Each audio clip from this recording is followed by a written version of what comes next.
Dans moins de 7 jours maintenant, ce sont les élèves de Monaco qui reprendront le chemin de l'école.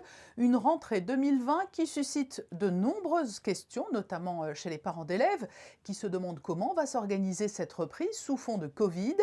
Pour répondre à ces interrogations et pour nous présenter les grandes lignes de la rentrée 2020-2021, le directeur de l'Éducation nationale de la jeunesse et des sports est notre invité. Isabelle Bonal, bonsoir. Bonsoir Patricia.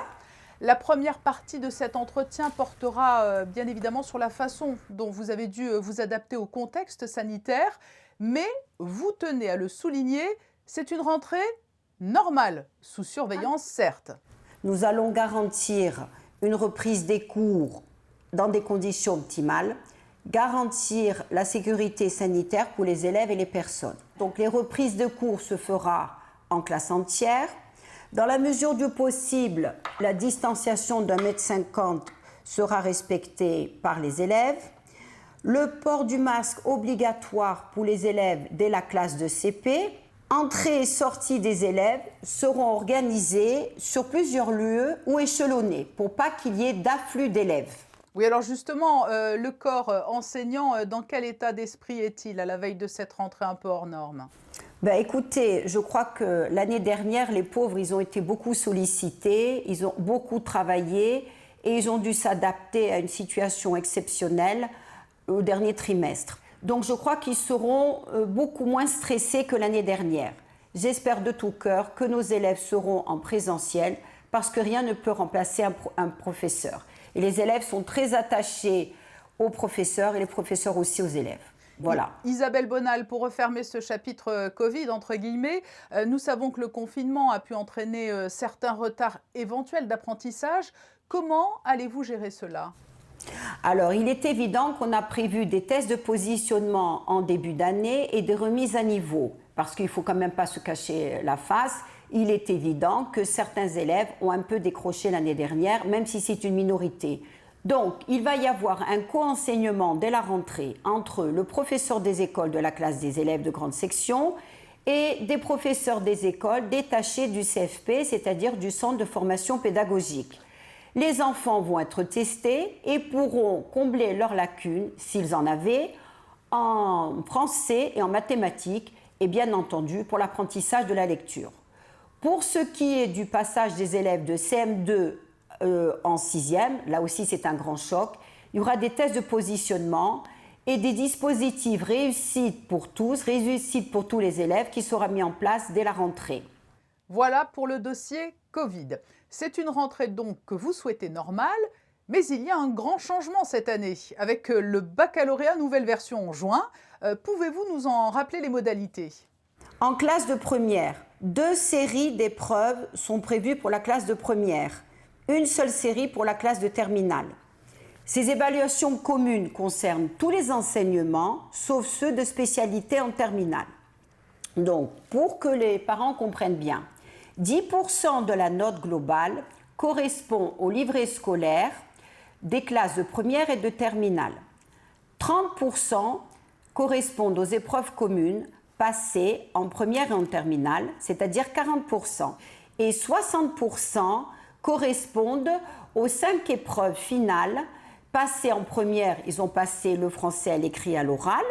Et là, en classe de terminale, ils vont passer la philosophie, le grand oral qui est une nouveauté, et les 2 spécialités. Et là, nous aurons 60% de la note. Au-delà de ce baccalauréat nouvelle version cette année, y aura-t-il également une évolution des contenus pédagogiques, qu'il s'agisse de la filière générale ou de la filière professionnelle ? L'entrée en seconde est marquée par la famille de métiers de l'hôtellerie et de la restauration pour les filières, d'une part cuisine et commercialisation et services en restauration qui sont dispensés en principauté. C'est-à-dire qu'il y aura comme un enseignement, si je puis dire, général pour que les élèves puissent après, en classe de première, se déterminer. En classe de première, ils vont entamer la réalisation d'un chef-d'œuvre qu'ils auront à présenter à la fin de la classe de terminale. Alors, qu'est-ce que le chef-d'œuvre ? C'est un projet pluridisciplinaire, des matières générales et professionnelles. Donc, le but du chef-d'œuvre, c'est de développer la démarche de projet, qui demande de définir un problème, une méthode pour le résoudre, une planification, un contrôle permanent de la qualité de ce qui a été produit. Donc en fait, on va demander aux élèves de développer des compétences recherchées dans le domaine du travail. C'est une spécificité monégasque. Vous allez valoriser encore un peu plus la langue et l'histoire de Monaco cette année? Moi, je voulais absolument que tous les élèves qui avaient fait des acquis linguistiques puissent les réinvestir dans l'histoire de Monaco. Donc, on a prévu, dans un cadre obligatoire, de demander aux élèves de 4e de faire un EPI, c'est-à-dire un enseignement pluridisciplinaire, c'est-à-dire donc de travailler sur l'histoire de Monaco et l'identité monégasque. Isabelle Bonal, qu'en sera-t-il des enfants qui ont des besoins particuliers, qui ont besoin d'un accompagnement un peu plus renforcé? Alors là encore, vous savez que pour moi, c'est fondamental que chaque enfant trouve sa voie, que chaque enfant soit bien traité. Donc, on a décidé cette année de regrouper les classes d'AIS à la Condamine, parce que les élèves pourront à la fois suivre un enseignement de qualité auprès de professeurs spécialisés, ils pourront se rendre dans leur centre thérapeutique juste à côté. Pour certains élèves d'AIS, j'envisage aussi, de temps en temps, de les placer dans des classes traditionnelles en immersion. Y aura-t-il des nouveautés dans le domaine sportif cette fois? Alors, je tiens à dire que nous maintenons toujours, et ça c'est une spécificité monégasque, je veux dire ça n'existe que chez nous ça. Donc toujours la pratique sportive intensive de 8 heures. Donc nous avons cette année 136 élèves, ça se maintient par rapport à l'année dernière. En sport élite, des élèves de grande qualité qui sont sélectionnés par le comité olympique. Nous avons 45 élèves au lieu de 30 l'année dernière. Donc cette année pour le baccalauréat, il y a des nouveautés, 2 possibilités pour les élèves concernés pour l'épreuve obligatoire. Donc maintien de l'épreuve en contrôle ponctuel. Donc ces élèves sont dispensés d'éducation physique. Ils choisissent un couple d'épreuves parmi ceux proposés sur la liste nationale. Donc ils choisissent 2 disciplines.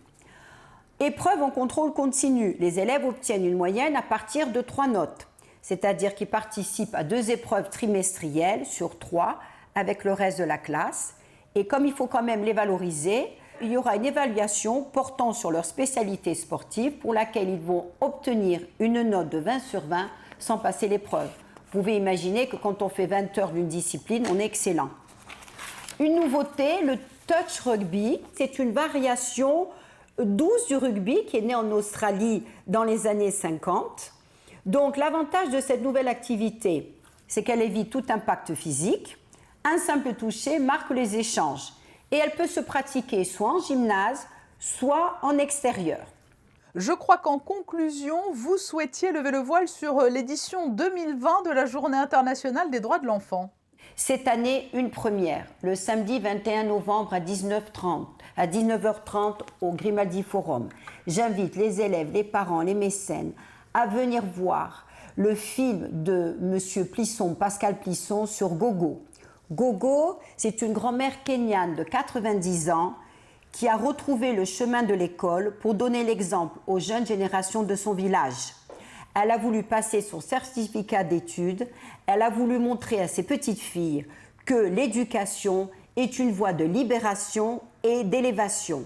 Je compte sur un engouement de toute la principauté pour venir voir cette femme exceptionnelle qui nous donne une sacrée leçon de vie.